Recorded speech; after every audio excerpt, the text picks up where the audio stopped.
If you're going to give and or receive feedback, I first want you to know about the 3 ground rules that you need to have in mind when you're giving feedback. And that is, first of all, that you have to ask for it. If you want feedback from another person, you have to ask them in advance that you want feedback, because it's really hard to give feedback on the spot. And if you want feedback about a presentation, for example, it's better that they know that you want feedback, because then they can actively look for things that you can improve and things that you did good. Otherwise, maybe they'll just half listen and they can't really give you that in-depth feedback that you would benefit from. And it's also the other way around. If you want to give feedback to someone, you have to ask them if it's okay that you give them feedback. Because people are not always in the right spot to receive feedback, and maybe now is just not the right time. So you have to ask them in advance that they're okay with you giving them feedback. Which leads us into rule number 2, that it's always okay to say no. If you want to give someone feedback, they can say no, and that needs to be okay. You can't push your feedback onto another person. And the same thing goes for you. You don't have to accept feedback from someone. Sometimes you're not in the right state. Sometimes you don't want feedback from that person because you know that they're not giving it to you in order for you to improve. They might be doing it because they don't agree with you and you have different viewpoints. Maybe you don't want that feedback then. Or it could be bad timing or anything else, but you don't have to accept feedback, and that's okay. In general, no one should receive unwanted feedback because that's not developing. It can be awful. Which leads us into the 3rd rule, and that is that you should always be giving feedback with good intentions. So you should be giving feedback to another person if you believe that that will somehow benefit them or help them in their life, or just generally make them improve. It's not because you want to complain to them or show in front of everybody how little they are working and that you're doing all of their things. That's not feedback. That's criticism. That is being mean. That's not okay. You should always have good intentions when giving feedback. Otherwise, it's not feedback, it's something completely different. The best way to get started with feedback is to plan feedback sessions.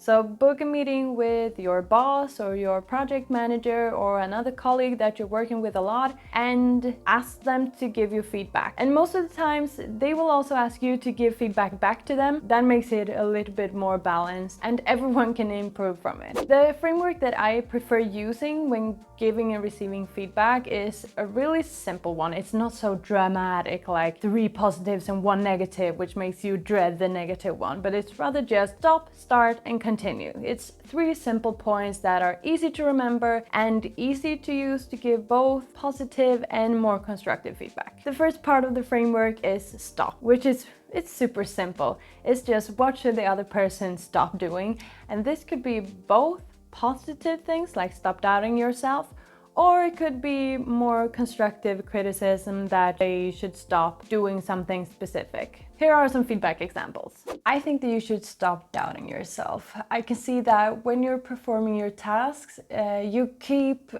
asking me if you've done them okay or if it looks good, and every time it looks splendid. You perform them to absolute perfection, so you don't have anything to worry about. I can tell you if something would not be up to the standards, but 99% of the time they are. So you have nothing to worry about, and I think you should stop doubting yourself and just keep going the way you are, because you're doing a great job. I have experienced that in our project meetings, like just this last Monday, you keep looking down into your phone quite a bit, and I'm sure that you're listening anyways, or that you have really important things to do, but it's affecting me when I do my presentations because I feel like you're not listening or that the presentation is not interesting enough. So I would be really happy if you could stop looking down into your phone, or at least stop looking down into it a little bit less. And if the presentation is uninteresting, then please tell me so we can change focus or speed it up or anything like that. A thing that you should always try to remember when giving feedback is to try to be as specific as possible. Try to pinpoint the exact times, the exact things that the person has said, or an event that has occurred, or anything like that. Because if you can bring up specifics, then that person has it a lot easier to understand exactly what you mean, and that also makes it true, if you know what I mean. If you just bring up something that is super not specific, like I feel that you get angry with me, that doesn't help the other person.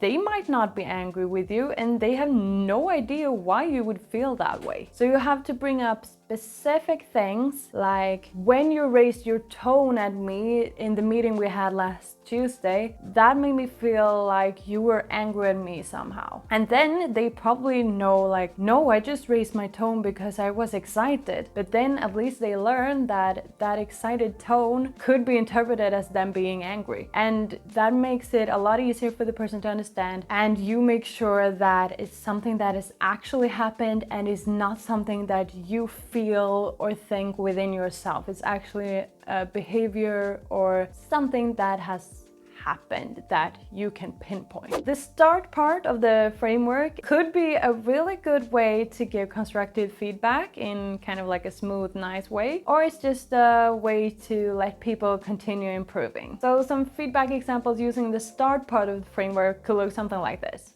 I've noticed that you're quite quiet when we have our client meetings, and I believe that you should start sharing your ideas and opinions more, because I have seen you when we have meetings, just the two of us, you have a lot of great ideas and you have good opinions and you're really good at communicating them.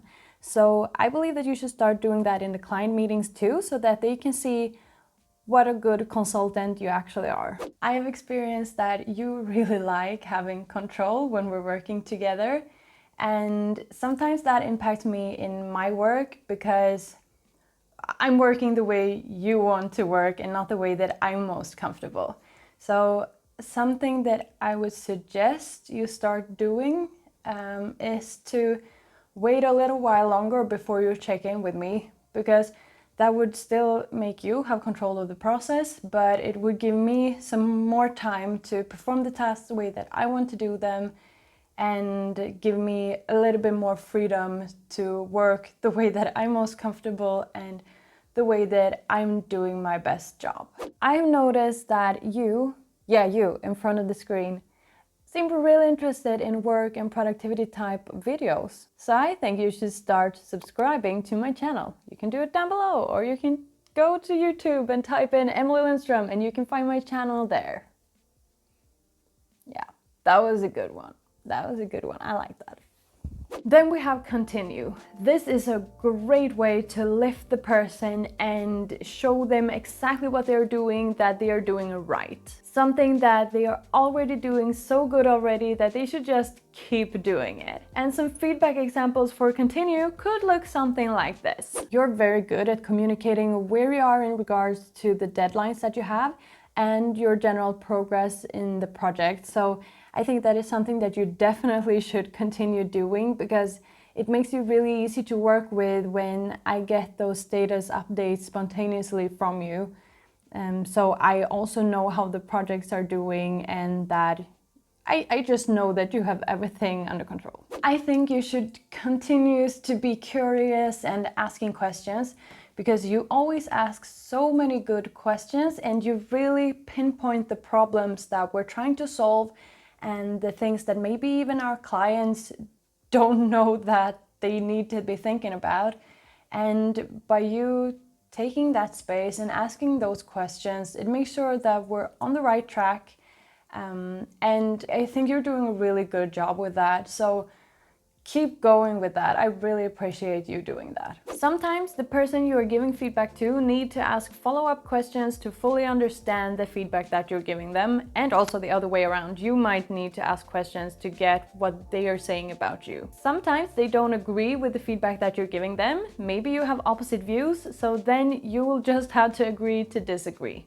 There's no reason in pushing your way on people more than you already are. Also, something that is good to have in the back of your head and be aiming for is that people pick up negative feedback or constructive criticism way more than they do the positives. So just a simple rule is that for every constructive criticism that you give, you should try to have 5 positives. That's like the ratio for a neutral meeting. Because if you have a feedback session where you just pinpoint the negative things, that will give a really negative tone on the meeting, and that will make the person feel bad, especially if those are like bigger points. Sometimes the feedback points are simple, like you say quite a bit when you have presentations. You could try working on that. That's not so hard because the person probably knows that they do that. But if you, for example, as I said before, think that someone seems angry and they have no idea about it, that is going to be difficult for them to process. So just try to be very positive and actually pinpoint the good things too, because people really don't know what they're doing good. A lot of people don't have that self-view of themselves that is actually true. Most of us are our baddest friends and